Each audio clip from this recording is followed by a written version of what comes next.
tenons cet exercice? Nous le tenons pour informer l'opinion nationale et internationale de ce que nous avons fait à l'Assemblée nationale depuis le mois de décembre jusqu'au 30 juin 2025. Ce que nous avons fait sur le plan législatif, ce que nous avons fait aussi, que vous ne voyez pas, qui est un peu invisible, parce que nous travaillons dans les commissions, nous sommes dans les groupes d'amitié, et c'est des choses très souvent qui ne sont pas visibles, mais qui sont très importantes au regard du travail parlementaire. Ce que nous avons fait, et vous l'avez suivi, nous sommes le groupe Takku Wallu Sénégal, un groupe qui comprend...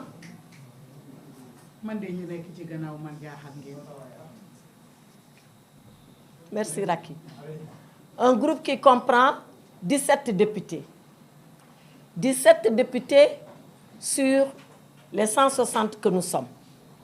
Et nous avons essayé, malgré cette ambiance, malgré cette atmosphère qui est portée par une majorité dite écrasante, nous avons essayé de faire deux choses. La première d'abord, c'est d'exister en tant que groupe. La deuxième chose, c'est de marquer notre terrain en tant que groupe. Nous ne sommes pas n'importe qui. Nous sommes l'opposition parlementaire. Et l'opposition parlementaire, c'est une voix tout à fait différente de la voix de la majorité. Quand ce que la majorité dit est bon pour le pays, on l'acceptera. Mais quand ce que la majorité dit est mauvais pour le pays, on le dénoncera. Mieux que de le dénoncer, on le combattra. Voilà la ligne de principe qui a été arrêtée par notre groupe. Maintenant, vous imaginez, c'est très difficile d'être 17 et d'être noyé dans une majorité de 130 qui veut vous écraser. Mais je pense que vous êtes vous les premiers témoins. Et le peuple sénégalais est témoin. Ces 17-là, comme on dit, Machallah. Machallah parce que nos voix ont été entendues. Nos voix ont été portées partout où cela était nécessaire. Le 30 juin, c'est-à-dire lundi dernier, j'ai pris la parole à l'Assemblée nationale. On était dans une séance solennelle où le président de l'Assemblée avait invité le président de l'Assemblée de Gambie, le président de l'Assemblée nationale de Mauritanie, le vice-président de l'Assemblée nationale du Maroc. Et je lui ai dit, si vous vous souvenez, beaucoup de choses ont été faites, mais beaucoup de choses restent à faire. Sur ce qui reste à faire, je voulais vous faire un point de ce qui reste à faire. Parce que ce qui reste à faire est très important. Ce qui a été fait, on n'y reviendra pas, je pense que tous ils l'ont dit, c'est notre participation aux activités parlementaires. On a voté les lois, mais quelles lois? Depuis que cette Assemblée est là, on a l'impression que c'est toujours l'exécutif, le gouvernement, qui nous traîne, qui nous entraîne dans ce qu'il veut. Rappelez-vous, première loi, on a dit on supprime le Conseil économique et social, on supprime le Haut Conseil des collectivités territoriales, on a supprimé. Deuxième demande de l'exécutif, il faut radier les députés Barthélémy Diaz et un autre, on a radié. Troisième activité, le gouvernement nous a dit lever les immunités parlementaires. On a levé l'immunité parlementaire de Farba Ngom, on a levé l'immunité parlementaire de Moustapha Diop, on a encore relevé l'immunité parlementaire de Moustapha Diop. Sans qu'on ait presque... sans qu'on ne sache vraiment pourquoi. C'est vrai qu'aujourd'hui, le règlement intérieur est en train de réformer la levée d'immunité parlementaire, mais quand même, c'était des procédures que nous avions dénoncées pour être totalement abusives parce que nous ne voulions pas être à la remorque de l'exécutif. Ce qui également n'a pas été fait, et vous le savez, la Constitution dit que l'initiative des lois appartient à l'exécutif et aux députés. Ça veut dire que le gouvernement peut donner ce qu'on appelle des projets de loi, mais que les députés eux-mêmes peuvent proposer des propositions de loi. Quand notre collègue député, Thierno Alassane Sall, a fait une proposition de loi, ils se sont dépêchés de la bloquer. On dirait que c'est une assemblée qui ne veut pas que les députés fassent leur travail. Il n'y a que le gouvernement qui nous fait travailler, mais nous, on ne peut pas travailler de nous-mêmes. Je pense que ces pratiques-là, nous devons les dénoncer. Mais ce que nous dénonçons surtout, c'est le comportement du président Malick Ndiaye. Abdou Mbow l'a dit, Mais l'Assemblée nationale du Sénégal, elle est là depuis 1960, même avant elle. En 1958 déjà, il y avait une assemblée territoriale. Mais nous savons ce que c'est qu'une assemblée nationale. Mais quand le président se permet, en violation de l'article 69 de notre règlement intérieur, de rentrer dans les débats, et l'article 69 du règlement intérieur est très clair. D'abord, l'article 63. L'article 63 dit que le président est là pour faire appliquer le règlement intérieur. Et à 2 reprises, vous êtes témoin de comment nos séances ont été houleuses et très difficiles. La première fois, c'était lors du vote de la loi interprétative. On a eu beaucoup de mal à ce que le président fasse respecter le règlement intérieur. On a même eu des échanges qui n'étaient pas honorables pour les députés que nous sommes. Mais lui, il ne doit pas oublier que s'il est là, c'est grâce à nous. Il a été élu et c'est l'Assemblée qui lui a donné une seconde confiance pour être président. Et une fois qu'il est président, il est le président de tout le monde. Il n'est plus le président de PASTEF. Et nous, on a l'impression qu'il confond sa casquette de secrétaire national à la communication de PASTEF et de président de l'Assemblée nationale. Mais pourquoi Malick Ndiaye, quand moi je lui dis, Monsieur le Président, respectez le règlement intérieur, il me dit pourtant de manquer à respecter. Il me répond du tac au tac. Mais il n'a pas le droit de faire ça. Quand le président veut répondre à un député, vous savez ce que la loi lui demande de faire? La loi lui demande de quitter son siège. Il quitte son siège. Il vient s'asseoir sur le banc des députés. Il attend que tout le monde ait fini de parler pour prendre la parole et parler. Il n'est plus le président à ce moment-là. Il est seulement le député. Mais lui, chaque fois qu'on lui a dit quelque chose, il a répondu. Bat à ton tout. Mais la loi ne lui permet pas ça. Nous le dénonçons. L'autre chose, c'est que chaque fois que nous avons voulu soulever des questions préalables, des questions préjudicielles, il nous l'a presque refusé. À quelques rares exceptions, il a accepté, et quand il a accepté, c'était à moitié.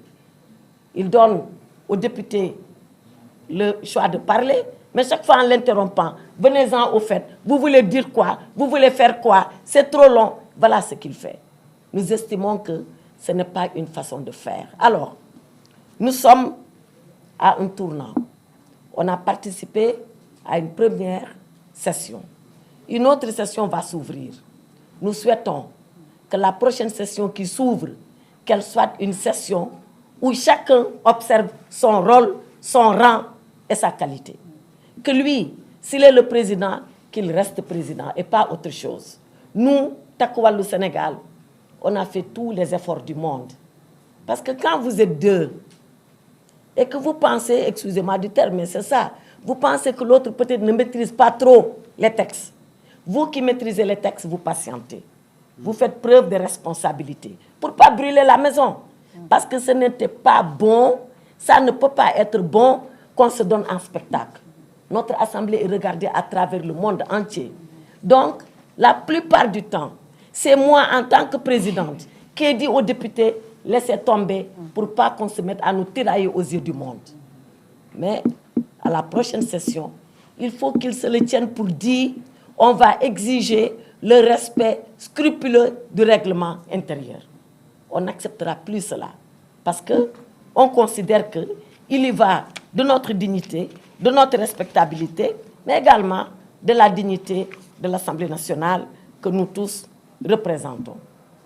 On a entendu aussi le président dire des choses sur l'ancienne législature. Moi, de ma vie de député, je n'ai jamais entendu un président de l'Assemblée nationale dire du mal de son prédécesseur. On a dit oui. Moi-même, je l'ai écouté. On sortait des sacs d'argent à l'Assemblée. Qui a sorti des sacs d'argent à l'Assemblée? Personne. C'est vrai. Comme Abdou l'a dit, moi-même, je l'ai dit, il essaie de travailler sur certaines choses. On a salué. Chaque fois que c'était possible de saluer, on a salué. Mais ce n'est pas une raison pour faire croire que c'est lui qui est en train de tout faire, que c'est lui qui est en train de tout chambouler, que c'est lui qui est en train de donner de l'innovation à tous et partout. Abdou a dit ce qui était déjà en train de se faire depuis l'autre législature. Qu'il parte de là, qu'il améliore, qu'il fasse des avancées, on est d'accord. mais qu'il veuille jeter le bébé avec l'eau du bain, on n'acceptera pas ça. Et le président Amadou Mame Diop, qui a été son prédécesseur, qu'est-ce qu'il n'a pas entendu lors de la 14e législature? Qu'est-ce qu'il n'a pas entendu? Mais grâce à son tempérament, à son calme, à son sens de responsabilité, jamais, jamais, jamais, il ne s'est départi de son calme et n'a fait appliquer que le règlement intérieur. Mais est-ce que le président Malick Ndiaye, il pense que son bilan va réussir parce qu'il aura noirci le bilan de la 14e législature? Il se trompe. Il peut tout à fait réussir son bilan en partant du bilan de la 14e. Et la 14e a fait beaucoup d'efforts. Et la 14e était dans des conditions. Je crois que si lui-même était dans ces mêmes conditions-là, il n'aurait pas fait le tiers de ce que le président Amadou Mame Diop a fait. Parce que lui, il est comme dans un fleuve tranquille, avec une majorité de 130 députés. La 14e, c'était beaucoup plus étriqué, beaucoup plus compliqué que ça. Et le président Mame Diop a réussi à tirer son épingle du jeu. Bref, pour finir, on leur demande de se calmer. L'Assemblée nationale, on le dit tout le temps, c'est le lieu des jupes et de l'adversité politique par excellence. Mais c'est également le lieu de l'élégance républicaine, le lieu du respect républicain, le lieu de la contradiction où chacun écoute l'autre, où chacun s'enrichit avec la contradiction de l'autre. Moi, voilà ce que je voulais dire pour ce qui concerne l'Assemblée. Maintenant, pour ce qui concerne l'actualité, je pense qu'Abdou Mbow l'a dit. Aujourd'hui, il y a un malaise général qui gagne le pays. Ce malaise général, il nous a gagné avec les déclarations du Premier ministre Ousmane Sonko. Surtout celles qui ont été portées sur la justice. Moi, je suis un acteur de la justice. Je ne l'oublie pas. Jamais, jamais, jamais de ma mémoire d'avocat, je n'ai vu un gouvernant tenir des propos comme ça contre la justice. On lui demande de s'arrêter pendant qu'il est encore temps. Le jour où il va détricoter le fil de la justice, qui est ce fil très solide, mais en même temps très ténu, parce que tout tient à la confiance que nous portons à la justice. Si nous rompons le fil de la confiance, ça n'est terminé de notre République. Je voudrais attirer son attention là-dessus et demander vraiment que le Sénégal puisse rester le Sénégal. C'est-à-dire que les gouvernants gouvernent. C'est-à-dire que l'Assemblée nationale fasse son travail de façon libre, de façon autonome, de façon souveraine. C'est-à-dire qu'on laisse la justice de façon indépendante, elle aussi jouer sa partition, faire son travail. C'est ça, la République du Sénégal. Elle a toujours marché comme ça. Il n'y a pas de raison qu'elle ne continue pas de marcher comme cela. Je vous remercie. Nous restons à votre disposition s'il y a des questions. Okay. S'il y a des questions, sinon... C'est bon, hein? Il n'y a pas de questions. Il n'y a pas de questions. Ah non, hein? Oui. Ok, donc on est pour connaître, il y a une question. Oui. Allez-y, allez-y.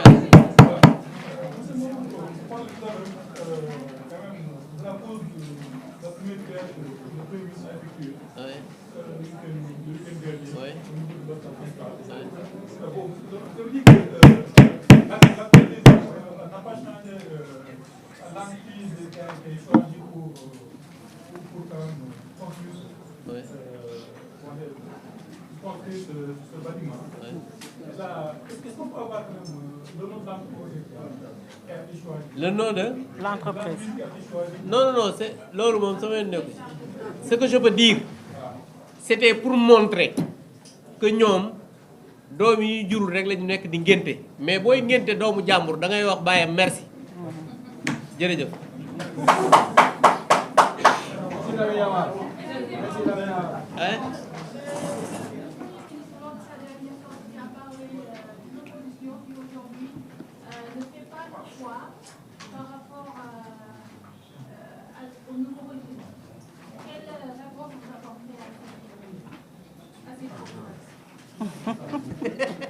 Vous savez, nous, ça ne nous fait ni chaud ni froid.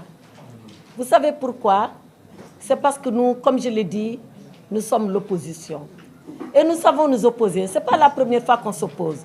Si pour lui, l'opposition, c'est de faire comme eux, Pastef, ils faisaient, c'est-à-dire de brûler le pays, de le détruire, de faire du garça-garça verbal, de s'adresser aux gens en les insultant, en les injuriant, bien sûr que si c'est comme cela, nous ne sommes pas l'opposition. Parce que cette opposition-là, pour nous, ce n'est pas une opposition responsable. Nous sommes l'opposition que nous voulons incarner à l'image de notre leader, le président Macky Sall.